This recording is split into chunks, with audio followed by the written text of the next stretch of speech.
Good evening, ladies and gentlemen. Again, thank you for being with us. This evening I am reporting to you that we've diagnosed an additional 388 cases of COVID-19, bringing the total now diagnosed since the beginning of this epidemic and our first case on the 29th of February to 16,040. I'm reporting that there have been an additional 44 deaths notified to us, bringing the total now to 730. Added to yesterday's total, you might get to 731. One death has been denotified.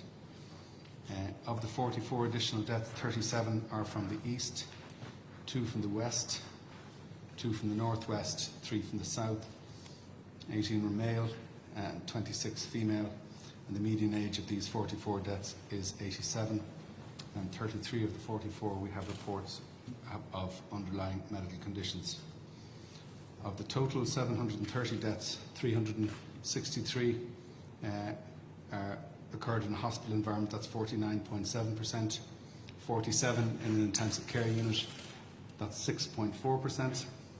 We have reports of underlying medical conditions in 601, that's 82%. The male-female breakdown is 396 to 333 respectively, that's 54% male, 46% female, and the median age was 83.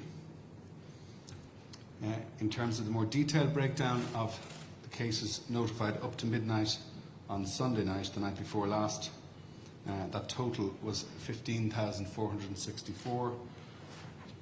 2,323 had been admitted to hospital, that's 15%, a slight drop in percentage terms. 315 were admitted to intensive care, that's 2.0%. And there were 719 deaths at that point, 4.6%. There were 491 clusters, accounting for 3,447 cases among those 15,464. 27% were healthcare workers, and the median age of all of those incident cases is 48. Of 318 cases admitted to intensive care, we have 143 that remain in intensive care, that's 45%, which is a reduction. 127 now discharged, which is 40%. The 47 deaths that I referred to earlier account for 14.8% of all intensive care unit admissions. The median age of intensive care unit admissions is 60, and we have reports of underlying medical conditions in 263 or 83% of those. Just in terms of some additional information that I haven't given you before in precise percentage terms, in the community I can now tell you we have 8,377 people who have recovered. That's 66% of the total that have occurred and been managed in the community as opposed to in hospital. The balance are in the first 14 days since diagnosis in the community. That's 4,232 or 34% of the total that have been managed in the community overall. In terms of hospitalisations, 816 currently in hospital, 856 discharged from hospital, and 295 deaths that occurred in a hospital environment but not in an intensive care unit. And that's of all hospitalisations, that's 15%. In terms of intensive care, in terms of all of those admitted to intensive care, 156 currently, 105 discharged, and 46 deaths, accounting for 15%. There have been 287 clusters now reported to us associated with community residential homes, 176 of which are nursing homes. We now have a total of 502 deaths reported across those residential settings, 394 of which are laboratory confirmed, and that's across all community residential settings. 427 of those 502 are in association with nursing homes, 330 of which are laboratory confirmed. So I'm just going to hand over to Killian, as we do on a Tuesday, for a little more information in relation to laboratory testing. Killian. Thanks, Tony. So as of yesterday evening, we had performed a total of 111,584 tests. That's an increase of 20,822 in the last week.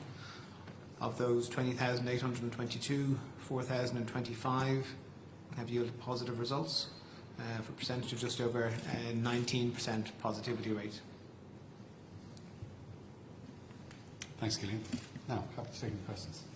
Only Paul Quinn from Virgin Media News. Today the government have confirmed that mass gatherings, crowds over 5,000 requiring a licence, are to be banned until September at least. Was that a recommendation by the National Public Health Emergency Team?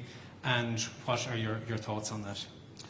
So that's an appropriate decision taken by government, consistent with the advice that we've provided in relation to mass gatherings, and I think what the decision does is gives advance notice to those who would be involved in the preparation of those kinds of events.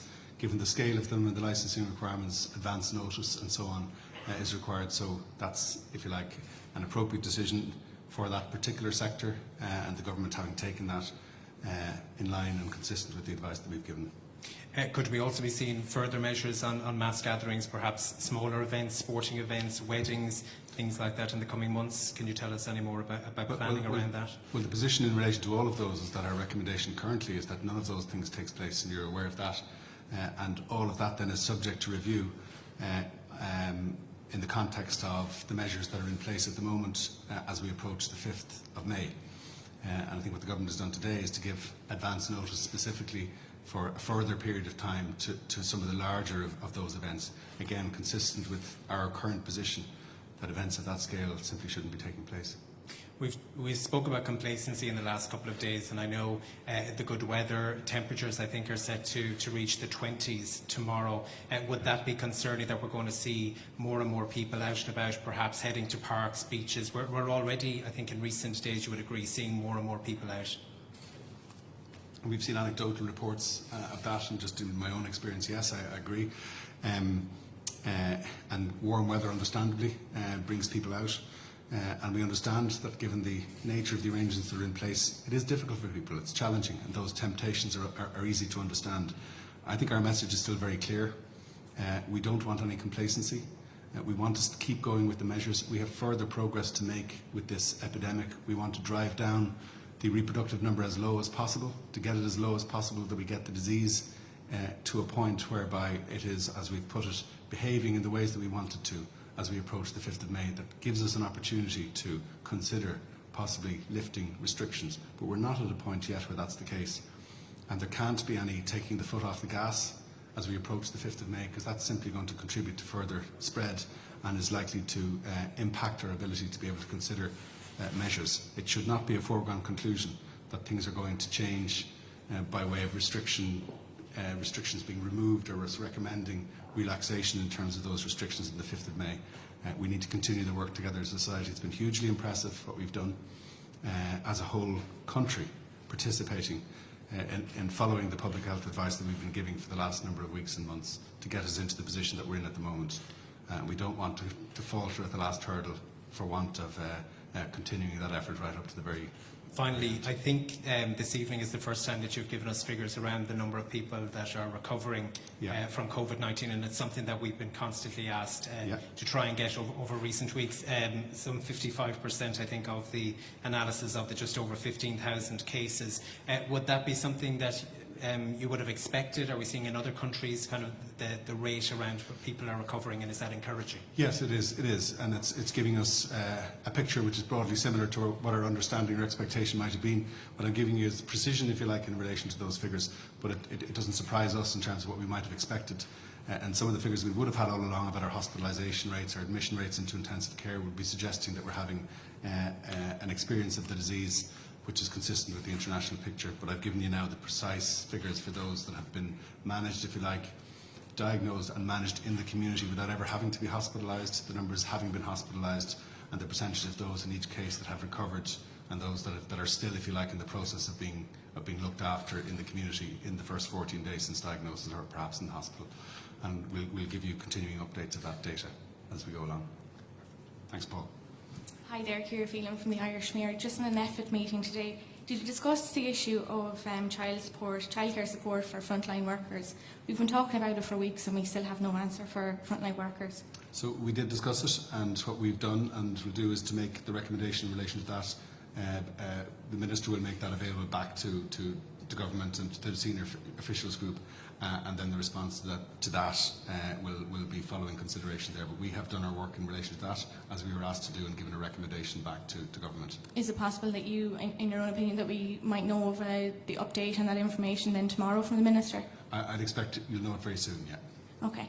Killian, if I could ask you with regards to lab testing, what's the turnaround testing result, or the wait for a result now? So from the time the sample gets to the lab, the turnaround time is probably within the region of 24 to 36 hours. So it's come down significantly over recent days. There's still a number of steps in the process. What we're seeing, so the laboratory capacity at the moment is between 9 and 10,000 a day, but we're not using that capacity at this point. What we're seeing at the referral level, or the number of requests coming into the system, if you like, is in the region of 1,300 or 1,500 on average. So we're using that spare capacity obviously this week to go around the nursing homes, but so the turnaround times are very good at the moment, and as I said, we intend to keep them that way. But there are a number of steps in the process still. There's the referral from the GP, there's the swabbing at the community sampling hub, the transport to the lab, and then once the sample gets to the lab, as I said, it's about 24 to 36 hours. So it's significantly better than it was, and where we want to be. Okay. There are some people getting in touch who are still waiting for their test result, they have been tested 16 days ago. One gentleman got in contact, he's waiting a month for his test result. So what's the explanation as to the delay there? So I'm happy to take that. I don't know if Colin wants to come in as well, but so I think there's a significant amount of work ongoing in that area. As I think we've sort of alluded to before here, the number of different systems were set up in parallel sort of over the course of the last 4 to 6 weeks, I suppose, over a very short period of time, and the electronic communication between those systems hasn't always been perfect. So there's a huge amount of work ongoing now to go through the results and make sure that there are people that, like the ones you've mentioned, that will get their results, but it's possible there's a small number that is still outstanding. And if I can follow up with you afterwards if you want to give me details. Yeah, just in relation to one GP in particular had said that they could refer a patient for a test on a Monday. They'll get their test maybe the Wednesday, and that patient could have their test result the following Monday. They'll have another patient who will go through the same process from the exact same testing centre and their GP, but they're still waiting weeks. I just don't understand why there's a delay. Is there a delay in different labs testing the swabs, or what is? Can you give me some clarification there? So I suppose the system is in essence the same for everybody. Obviously there's a number of different laboratories testing. Some of the hospital laboratories are testing. We're testing ourselves at the NDRL, and then there's Enfer as well, and Cherry Orchard. So I think it's difficult to comment on individual circumstances, but the pathway is the same for everyone. As I said, we do know that the GPs are now on HealthLink, so they're getting electronic communication of the results, which wasn't the case initially. So the system is an awful lot better now, but as I said, there may still be occasional cases where there are delays. But as I said, we can look into those if they're brought to our attention. Okay. I have a question on contact tracing. Or do you want to go on that, Tony? If I might just add to that, because your question is about testing, but in terms of the advice, it still remains the same for an individual who's waiting. You've heard, I know you're tired of me saying this, but this is really important to keep saying and to keep stressing, that if there's a person who either hasn't been tested or is waiting for a result of a test that they haven't received, we might have liked them to have received it before now, they must regard themselves as having this disease. And the clear advice is that they isolate themselves and that their household contacts restrict their movements for a period of 14 days. And if a person it's that full 14 days after the onset of their symptoms has elapsed, and they remain well, and for the final 5 days they have no temperature, then they can regard themselves as being free to go back into the community, even though we haven't had a test. So the test itself doesn't tell us what should be done, because even if the test was back and positive on the very first day, that's exactly the advice that they would receive, and that's exactly the advice they'd be asked to follow. And so that advice still remains. So it's still really important for a person, the kinds of examples that you've given, to isolate themselves for that period of time. And as I say, if that full 14 days has elapsed and they are well, and they haven't a temperature for the final 5 of those 14 days, they can regard the infection as having come to themselves having recovered. Yeah, and those patients have done so, but I suppose their concern is that of their close contacts that they have been in contact with, or if they had been chatting to someone adhering to the 2-metre distance rule but won't want to tell them that they had got a positive result, which subsequently could result in their close contacts being positives and still out doing their their daily lives and their routine. Any close contact who picks up and who develops symptoms, the same advice will apply to that person in terms of, if you have these kinds of symptoms in the population at the moment, regard yourself as having COVID-19, even if you haven't been tested, or if you've been tested and you're waiting for a result. Yeah. It isn't ideal, of course, that they haven't received a result, but it doesn't prevent an individual following our clear public health advice. It's exactly the same advice that they would get if they were a positive case and they had already had the result back to them. So just to stress that point. No problem. Contact tracing then, Colin, if I could chat to yourself. I have a GP who has got in contact, and he's claimed that he's had several COVID positive patients who have not received any phone call regarding contact tracing, and it would have been up to about 4 weeks ago since the first patient didn't receive any phone call. So I was just wondering, are you satisfied that the contact tracing process is doing the job that it's supposed to be doing? We clearly am disturbed to hear that wouldn't have happened, because our aim is to, the purpose of the testing, the questions you ask, are to trigger those critical public health activities which are designed to halt transmission of the virus, and that should have happened in those cases. So if you want to share those examples with me after, we'd certainly look into it. Our contact tracing is expanding in line with the expanded testing, because we expect, especially with the increased testing in a nursing home and long-term residential care setting, it's going to place greater demands on our contact tracing, albeit that these people are within residential care settings. If there's one positive message I can give in a general sense, is if you look at our experience since the beginning of this pandemic in Ireland, or the epidemic in Ireland, is that we have seen the numbers of close contacts per identified case fall from what was nearly 20 down to less than 3. And while I'm disturbed to hear what you say, that shouldn't happen, and we need to get better. We need to make sure that in all cases where COVID-19 is identified through lab testing, that we aggressively pursue contact tracing. The experience, because of the efforts of everybody in the community and their adherence to those guidelines, has meant that the number of close contacts per case is much, much lower than it was at the start. Are you concerned about it, considering going forward there has been commentary about how we need to, as people go back to their normal lives, that we need to be able to isolate a case, find out their contact tracing within hours as we get back to normal life, as we've spoken about in the coming future. So was that a concern that you have? Clearly one of the criteria laid down, and you read the WHO criteria, in order for us to consider relaxation of the measures that have been introduced that have been so effective because of people's compliance, is to have a rigorous end-to-end testing contact tracing process which allows us to identify quickly, isolate quickly, and pursue contact tracings quickly should any new outbreak emerge. So I am concerned to hear that, absolutely. Cuivan í lein nuachtartí agus TG Cartará cheistagam don Dr. Henry dús cén barúil atá agat maidir leis an bhógar in neall faoi cosca chur na hócóidí an a dagan breis agus 5 mhíle duna le chéile. Well, ní cís intistú bhfuil cos chortha na hócáidí sin mar bhaisagin ceanna níl gala garage atá gestan sin, a níl scéal garage atá gestan seo. Maybe you do a neck lesion galar shock or chemna vina laiad na hura to isagi níl na hospital elig fivru cho mór mar a bhí muid swinú agus ag dréim leis cúpla seach na hen níl na honna gear cuairmeach a fivru ach an éad ach atá muid déirí ar nag na nisin to déirí na an traliútá títhe altranis so níl an nás rití go fóil. Dúirt an Dr. Holohan an sin go bhfuil mórgóid d'oibre deanta agaí ó thaobh an méid a pléú faoi chóirim leanaí ach an féidir leat éon ólas a chóirt faoin obair sin a rinne sibh in sunraí maidir leis. Faoin obair chóirim leanaí? Cúna leanaí, well, tá sé harabh go dtíach cécho táhachtach tá sé sin na fréinnes na hospitals mu sa fphobal fosta, tá sé táhachtta handaine go hairis na bald an fréine, bhfuil siad abal a freistal ar go deibbre agus agus is fuine ahan takeí a chur stífa có fabdas féidir. Ach ag an nám céan tá muid géirí cosca chur scapa an galar có fabdas féidir fosta. So seach có chomíocht tá gceist ar heamháin cosca chur scapa an galar ar heamháin takeíocht ar heamhile takeíocht ahan takeíocht a chóirt de bald an fréine sa dóis go muid abal a freistal ar obair agus páirtead lecu sa cogu gine COVID-19.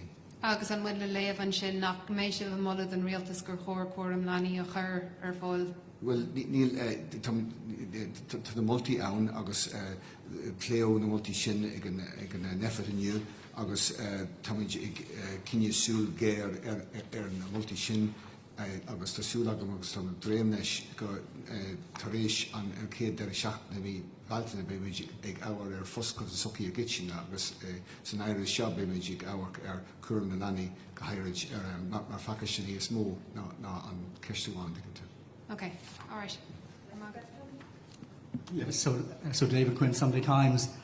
Dr. Marcus de Broom resigned. He was appointed by Simon Harris to the Irish Medical Council, and he resigned in protest over what he sees as the failure by the health authorities to properly protect the care homes. So can you comment on that first of all, please, and his comment about the failure of the health authorities as he sees it to properly protect the care homes, which are now so bad in many cases. I haven't seen his comments particularly. I don't know him. I don't know what his reasons were, but I accept what you're saying. What I'd say in relation to the nursing homes, it has been a challenge for us in this country, as it has been in really every other country that experiences this infection. This is a highly transmissible virus. It's more transmissible than influenza. It is a virus then in terms of those people who are infected. It has a much greater effect in terms of severity in people, unfortunately, who have underlying medical conditions, and people as they get older. As the age-specific incidence increases, the severity also increases exponentially with that. And for people in those older age groups, particularly those with underlying conditions, it does represent a very significant infection. And so we've seen the challenge in this country. But I think that our response to this has been very rapid, I would say. The first challenge that we have to overcome if we're to protect people in all vulnerable groups is that we control the infection in the population overall. The measures that we've taken as a society have allowed us to get to a point where our reproductive number is down below 1. We've done that without getting into the kind of challenge with peak incidence, challenging the delivery of healthcare, the delivery of intensive care unit facilities, and a range of other impacts that we've seen in many modern and well-developed countries, which is not to say in any way that we're complacent, but in terms of the control of the spread of this infection and the protection of all vulnerable people, whether they're in nursing home settings, whether they're in the community, and there are far more of them in the community than there are in nursing homes in numbers terms. We've taken very significant measures that have protected and that have saved many lives. We've set out some of these figures for you before. If we had seen the experience of the infection continue at the rate that it was growing at the point at which the schools closed, we think we would have seen many hundreds more deaths, and by the end of the month, a number of thousands of deaths that we think we might be in a position to now prevent if we can keep the infection at the level below the reproductive number of 1. If we don't control the infection in the community, we have no hope of keeping it out of nursing homes. And so we've seen infection being brought into the nursing homes and impacting in a way which has created, and we've been very clear about this, an experience in a number of nursing homes and community residential settings of the spread of this infection, which is different to the experience that the whole population has had. And as we've got to a point where we've effectively implemented measures that have led to the kind of control that I've described in the population at large, we have intensified our efforts in relation to nursing homes, which wasn't the beginning of the work that was done in relation to nursing homes and community residential settings.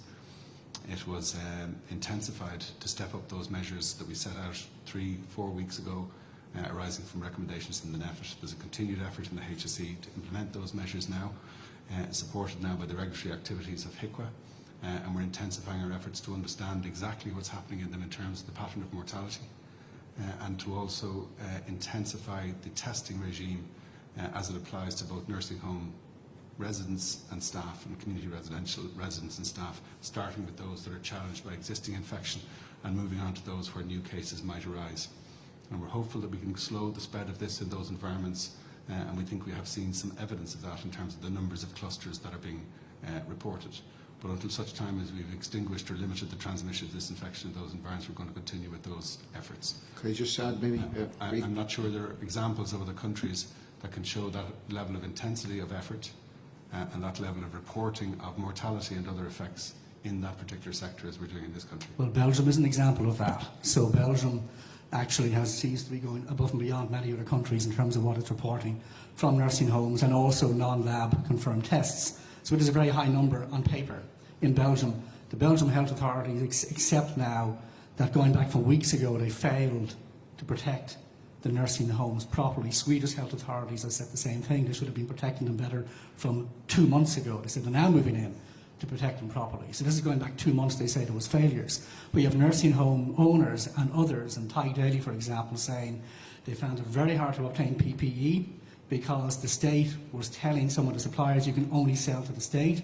We had the owner of a nursing home yesterday in the Midlands saying that we thought we had obtained 3 nurses through the agencies, and then the hospitals moved in and got those nurses instead. So they say they've been basically out-competed for weeks by the hospitals and the state system for PPE, for oxygen and for staff. So I mean that would seem to lie at the door of the health authorities and be a long-term failure by the health authorities, which has left the nursing homes to date short-changed in all those areas.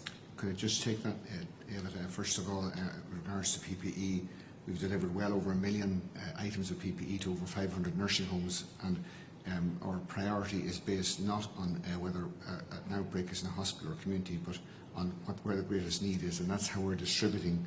And that's part of the greater package. It's wrong just to focus just on PPE, because PPE is but one element of a broader infection prevention and control strategy, which is essential not just in the, as I say, in the provision of PPE, but in broader strategy in preventing dissemination of the virus.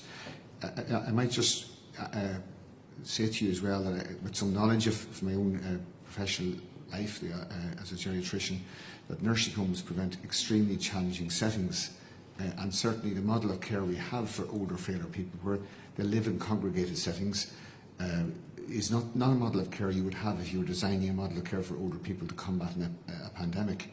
But that is the model of care that prevails, and there are over 580 nursing homes in which we have congregated older people. Many of these people have very advanced care needs, which requires close care by carers. For example, in the more frailer type of people for turning, they need to be mobilised, because if they're left isolated in their beds for protracted periods of time, they won't mobilise anymore. So simply isolating them and keeping them apart from each other is an extremely challenging exercise, and introduces other problems very quickly. The other thing that is worth mentioning, that has been said in recent days, is the atypical nature of this illness in older people. In residential care settings, studies in other countries have shown only 1/3 of older people have the typical features of fever or cough, and in many cases it presents atypically, or with just a general deterioration. And again, this presents great difficulties for early identification of illness before there's transmission. So while every death is a tragedy, and we want to protect our nursing home residents and staff as much as we can, if this particular setting and the model of care which we have in this country and other countries for the care of older, frailer people doesn't lend itself well to pandemic management. Thank you. Thanks, David. Good evening, Michelle Hennessy from the Journal.ie.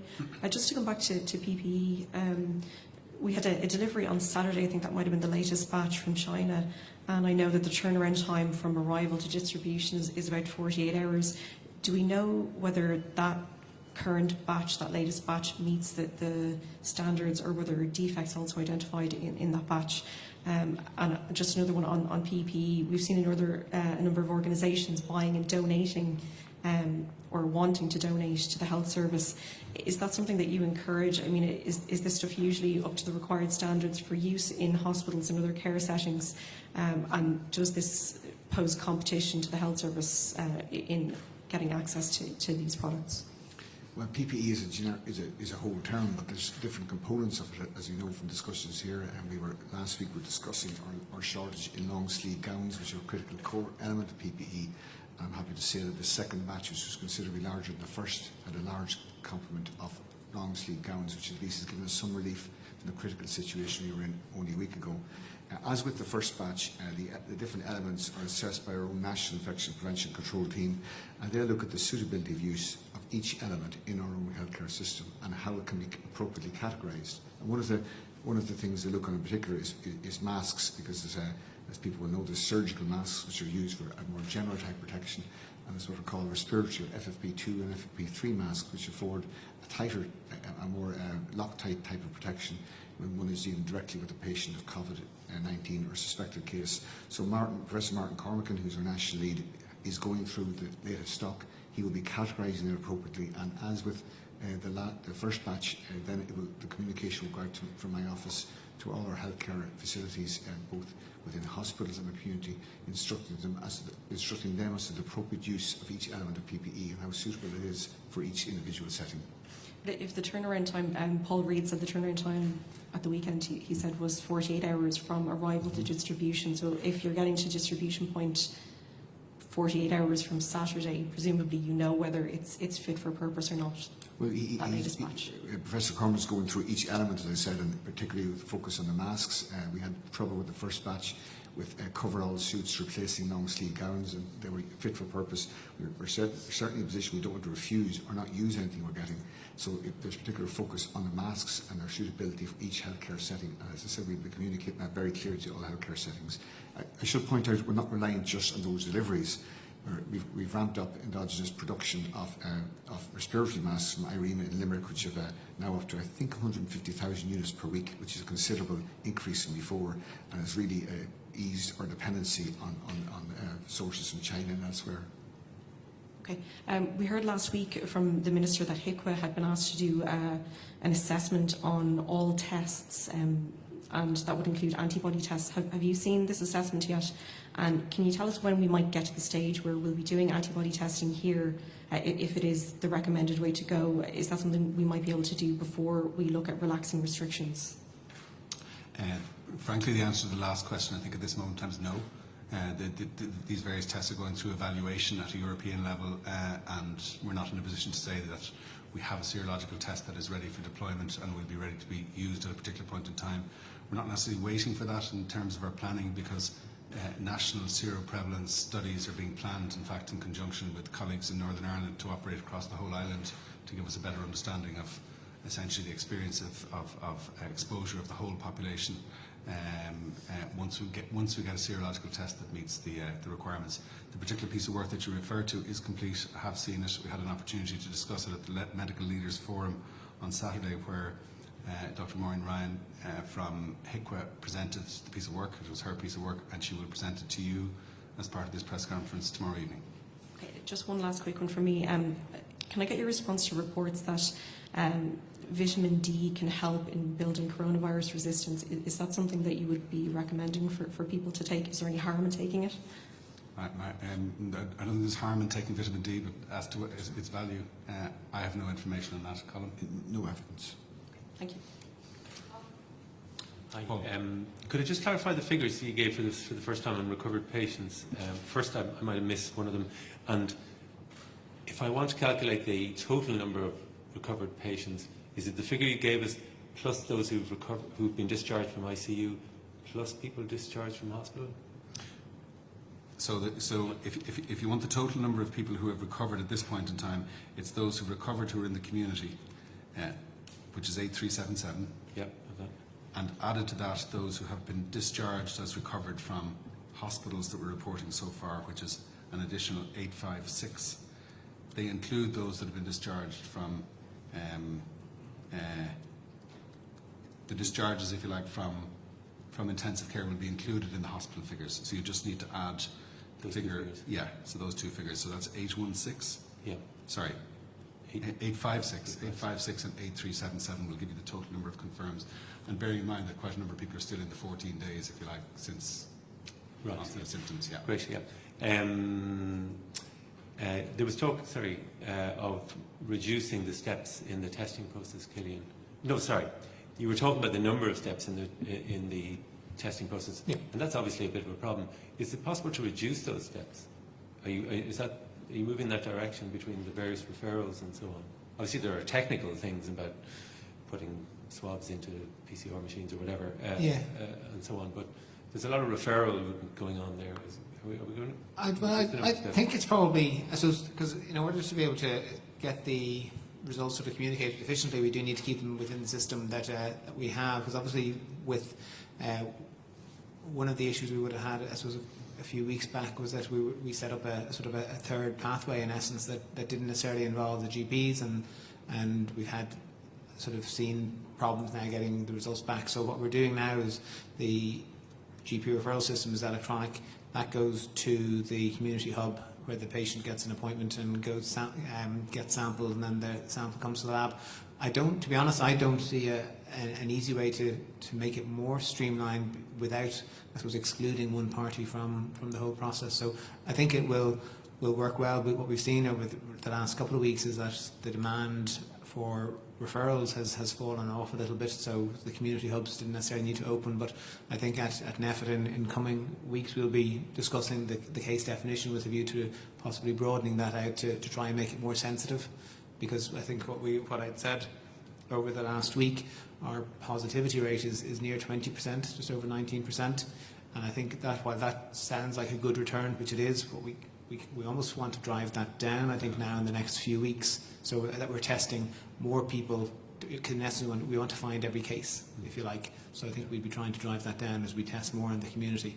But I think the system now, and as Colin has alluded to, different pieces were set up initially in parallel, but now there's a nice streamlined process from end to end, and the HSE has done a huge amount of work in bringing that together. So from the GP referral process to the contact tracing, it's all a single system. So I think it'll work well now that we have the lab capacity to facilitate the required amount of testing.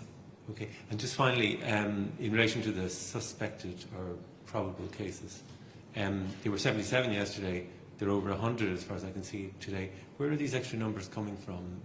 Is it part of the census?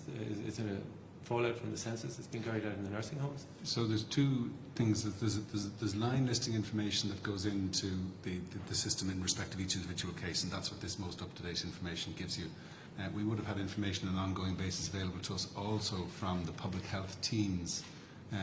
So each individual cluster should have a response from a local public health team, and that's happening. And when they go in on the ground, they examine what's happening and they report back, if you like, not necessarily on a case-by-case basis, but give an aggregate report of what they've observed. And we would have given you information on that up to now that was derived in that way. Those figures I'm giving you today now represents a line listing. So if you like, if I can simplify it, when those public health teams go back to base and put each individual case into the system, it goes up formally and is notified to the HPSC, and then gives us that report that I've given you, which is a more accurate report of what they've observed. So we just give you that information as I have it and as up to date as I can make it. But why would these have only emerged yesterday? No, they didn't emerge yesterday. What emerged yesterday was a breakdown of, so the total number of so it's deaths you're talking about. The total number of deaths that were reported by those public health teams, we always made that available to you. What we didn't have available to us until yesterday was a breakdown of how many of those were in fact lab confirmed and how many of them were not yet lab confirmed, if they were going to go on to be, who were suspect cases, in other words.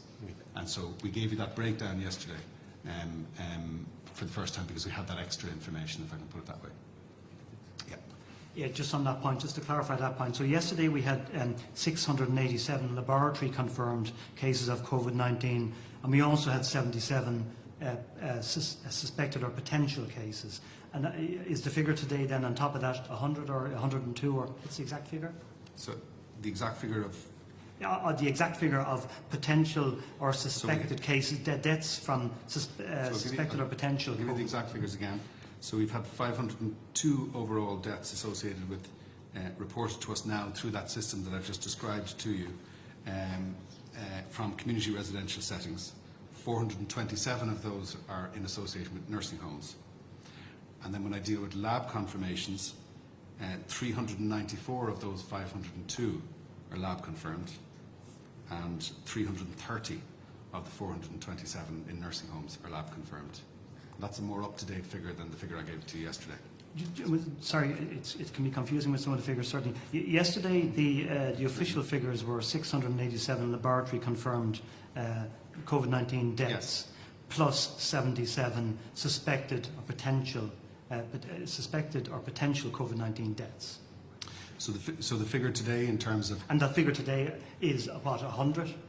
No, the figure today is 730 laboratory confirmed cases. I gave you that earlier on.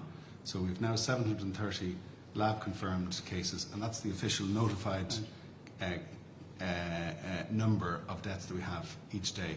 There will always at a point in time be a number that might be suspect cases that are in the testing process. They may have been tested They may go on to be, they may not go on to be positive, and they will then get updated and reported to you. So the 730 figure encompasses everything now? No, the 730, just to be absolutely clear about it, for 730 is laboratory confirmed deaths only. Okay. The extra amount of laboratory confirmed cases that we were notified today of is 44. Right. And that goes in on top of that 687 yesterday to give you the 730. One was denotified. Are there any additional suspected or potential COVID-19 deaths in that category where clinicians might have determined that the death was probably COVID-19 but aren't lab tested or lab checked? Or where we don't have a report. Or where you don't have a report. A lab confirmation is yet. Are there any lab confirmation could come tomorrow. I'll do the maths for you. Yeah. It's of the 502 that we now know are associated with community residential settings, 394 of those are laboratory confirmed, and the balance of those, in my calculations, that's 108, are not laboratory confirmed. Right. And they may well go on to be. We don't include those in our official total because of the 730. No, that's okay. That 108 figure isn't in the 730 figure. It is not. No, that's fine. That makes sense to me. You understand it, okay? I do. The other thing I wanted to ask you was, sort of a hoary old chestnut here again, but NEFIT today, did it have a definitive outcome or did you discuss the childcare supports for healthcare staff today, and was there a definitive position, or where is that going? So it's going back to the senior officials group, which sits, and that's the group, if you like, that asked us to consider the question again, because further work had been done on that across a number of government departments to put them in a position to seek further advice in NEFIT. So we gave some consideration to that today. We provided that advice back to the senior officials group, and I think ministers involved will give consideration to that and maybe make that public in the very near future. Thanks, Fergal. Sorry, Shane Beattie from News Talk. Can I just go back over the probable or suspected deaths there, because just so we're fully clear on it. So we've 730 confirmed tested positive COVID-19 patients have died. That's the total figure, right? And then we had 77 was the figure yesterday probable, and now we've 108 today. So is that 108 plus 77, or is that 77 plus 30 or 40 to get to 108? So the 77 would be part of the 108. Don't confuse things. Some of those 77 might have been confirmed and could form part of the 44 we were notified today. Right. But basically that 77 figure, which were probables that hadn't been confirmed, laboratory confirmed that is, but where there was a clinical suspicion of an association with the illness. So somebody might have reported symptoms, but there wasn't a test result available to say it was lab confirmed. That number was 77 today. But the further work based on what is now case-based reporting from each of the public health teams, which is more accurate information, more up-to-date information, is now in the figure you're asking for, 108 to add to 394 confirmed, and that 394 is 54% of the total 730. Excellent, thank you. Killian, can I ask you, just because there's so many different things come out, Germany and the German labs, are we finished with them now? Not that it wasn't a traumatic breakup or anything. We were very grateful to them for the work they did in helping us clear the older samples. So they haven't done any testing this week, but it's my understanding that they will continue. We will continue to work with them as a contingency, because, as I said, we're very keen to scale up our capacity. The majority of that will be on island, but depending on the case definition and depending on the demand, we will need to keep some spare capacity there in essence. So my understanding is that we will continue to work with them in the future. And how is the testing of all nursing home residents and staff going? I don't know if you have figures or not yet, but can we say what stage you're at now, since Friday, how it's been announced from Friday to now? Colin, do you want to? Just the NAS, the National Ambulance Service, had started Friday afternoon, so they've been out visiting nursing homes right through Friday afternoon, Saturday, Sunday. I just spoke to Martin Dunn, the head of the National Ambulance Service, before I came out this evening, and they hit the road Friday afternoon in nursing homes, getting priority lists from the public health departments and overseen, as I said, by public health direction. So that began the moment the decision was made. We'll update you that when we get. Hopefully we'll update tomorrow. Yeah. Okay, tomorrow. And just one final one is, I don't know if you saw the Irish Independent today, but the idea that apparently some GPs are anxious or avoiding going to nursing homes, and so they're carrying out, we'll say, complex diagnoses over video call because GPs don't want to go into nursing homes. So I'm aware of those reports, and look, I know in many situations GPs will make an assessment of what's the most appropriate way of providing clinical care, and in many circumstances exactly what you described there, a telephone consultation with the patient they know well, a video call with the patient they know well, is not only good medical care by those GPs, but it's a safe way to deliver that medical care for both patients and GPs.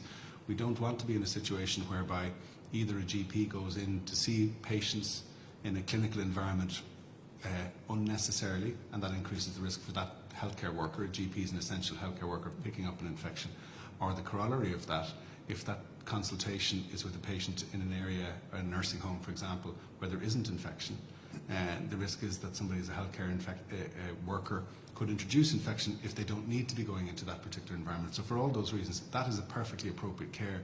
I think it's been characterised by some people as GPs refusing to engage and to look after their patients.